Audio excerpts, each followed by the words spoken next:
Harus iman kepada hari akhir. Jadinya hari kiamat. Orang Islam, orang mukmin harus yakin itu. Tapi tidak boleh memastikan kapan terjadi hari kiamat. Juga tidak boleh hanya sekedar bikin sensasi, bikin film 2012 terjadi kiamat.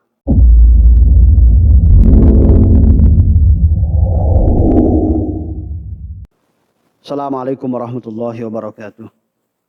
La hadratu Nabil Mustafa Muhammadin sallallahu alaihi wasallam wa ala alihi wa ashabihi jami'at ba'i. Wa syuhada as-salihin wal mu'alifin wal musannifin wal jududina wa jaddatina wa baina ummahatina. Al-Fatihah. A'udzu billahi minasy syaithanir rajim. Bismillahirrahmanirrahim. Alhamdulillahi rabbil alamin. Ar-Rahmanir Rahim. Maliki yaumiddin. Iyyaka na'budu wa iyyaka nasta'in. Ihdinas siratal mustaqim. Siratal ladzina an'amta 'alaihim ghairil maghdubi 'alaihim waladdallin. Amin. A'udzu billahi minasyaitonir rajim. Bismillahirrahmanirrahim. Qala al-mu'allif rahimahullahu taala wa nafa'ana bihi wa bi 'ulumihi fid dharain amin ya rabbal alamin. Faslun.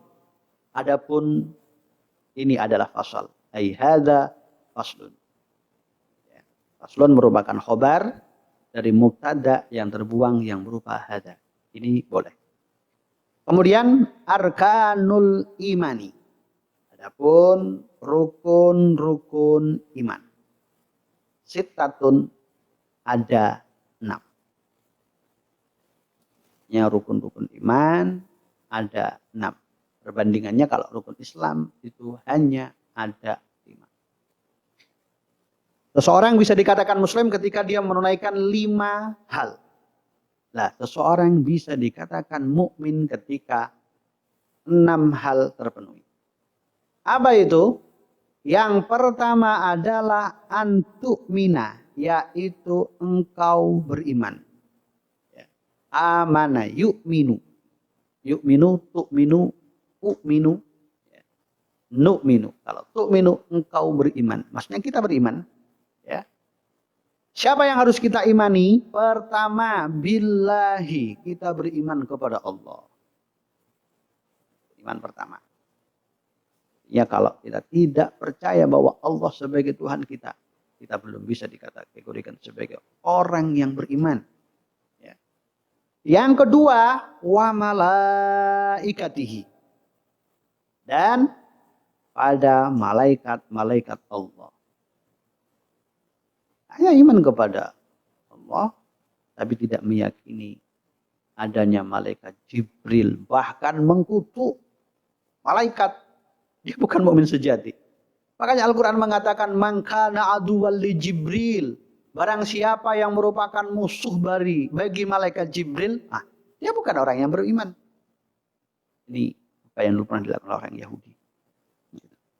Yang ketiga, wa kutubihi. Beriman kepada kitab-kitab Allah. Kutubihi, ataf kepada kalimat billahi. Kutub merupakan jamak daripada kalimat kitab-kitab Allah yang wajib kita imani, dimulai dari Taurat yang Allah turunkan kepada Nabi Musa, Zabur yang Allah turunkan kepada Nabi Dawud, ya. Kemudian Injil yang Allah turunkan kepada Nabi Isa, dan Al-Quran yang Allah turunkan kepada baginda Nabi Muhammad. Cukup 4 yang ditambah. Zaman sekarang ada orang mengaku nabi. Ya. Aliran Ahmadiyah.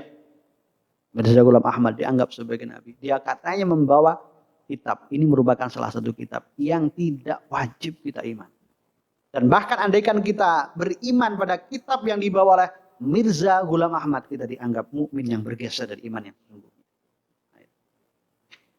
Kemudian yang keempat, wabil yaumil akhiri, wabil yaumi, dan beriman kepada hari al-akhiri yang akhir. Apa yaum?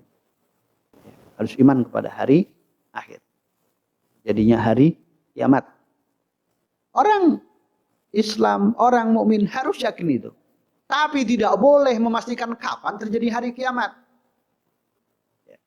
Juga tidak boleh hanya sekedar bikin sensasi, bikin film 2012 terjadi kiamat. Nyatanya enggak. 2018 bumi akan hancur karena meteor. Enggak juga. Pertengahan bulan Ramadan bertepatan pada malam hari Jumat akan terjadi hari kiamat. Enggak juga. Terkait dengan hari kiamat dalam Al-Quran dikatakan ilaihi yuraddu ilmu sa'ah. Hanya Allah yang tahu. Oleh karena itu kita jangan sok tahu. Iman wajib, tapi kapan terjadinya hanya Allah yang tahu. Oleh karena itu kita tidak boleh sok tahu. Kemudian wabil qadari, dan iman dengan ketentuan Allah. Khairihi, baik yang baik dari qadar. Artinya ketentuan-ketentuan yang menyenangkan kita.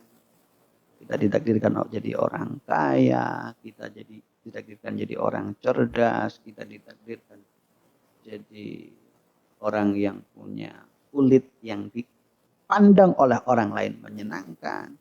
Kita ditakdirkan oleh Allah ya, dengan fisik yang sempurna. Itu merupakan sebuah keharusan. Artinya kita harus yakin bahwa itu dari Allah. Ya, bukan kita, bukan keinginan kita. Ya. Nabi Muhammad termasuk orang yang paling sempurna. Ya. Itu juga sudah merupakan ketentuan Allah. Ketentuan yang menyenangkan itu adalah dari Allah. Begitu juga wasyarrihi, dan ketentuan yang tak baik. Yang tidak baik, yang buruk dari qadar itu juga merupakan sesuatu hal yang wajib untuk kita iman. Kita harus yakin bahwa itu ya datangnya dari Allah. Tapi kita tidak boleh menyalahkan Allah. Ya. Apalagi sampai terucap takdir memang kejam tak mengenal perasaan. Walaupun itu dulu pernah menjadi lagu yang cukup ya populer. Ya. Tapi itu tidak boleh menjadi keyakinan kita sebagai ahli sunnah wal jamaah. Ya. Kita adalah muslim yang punya identitas yang jelas. Ahli sunnah wal jamaah. Ya. Ahli sunnah wal jamaah secara akidah mengikuti Abu Hasan al-Asy'ari atau Abu Mansur al-Maturidi. Secara syariah, fikih, kita salah satu di 4 mazhab, yaitu Imam Hanafi, Imam Maliki, Imam Syafi'i, dan Imam Hamzah. Dan yang termasuk juga rukun iman adalah iman kepada utusan Allah. Mulai dari Nabi Adam sampai Nabiullah Muhammad Sallallahu Alaihi Wasallam. Perlu kita tegaskan, jangan kita membeda-bedakan antara Nabi satu dengan yang lain. Dalam Al-Quran dikatakan, la nufarriqu baina ahadim minhum. Kami tidak membedakan salah satu dari beliau-beliau, tidak. Ini harus menjadi keimanan kita. Jadi dari sini bisa kita simpulkan bahwa rukun iman ada 6, yaitu iman kepada Allah, iman kepada malaikat Allah, iman kepada kitab-kitab Allah, iman kepada utusan-utusan Allah, ya, 25 rasul. Yang kelima iman kepada hari akhir, sedangkan yang keenam iman terhadap ketentuan Allah, baik yang menyenangkan ataupun menyedihkan, baik yang membuat kita tertawa atau yang membuat kita menangis. Semua itu datang dari Allah. Ingat, di balik hal yang tidak menyenangkan kita ada hikmah yang luar biasa. Ada kejutan-kejutan yang akan Allah berikan. Yakinlah bahwa itu adalah merupakan skenario dari Allah yang akan menghantarkan kebahagiaan kita di hari kemudian. Sekian. Assalamualaikum warahmatullahi wabarakatuh.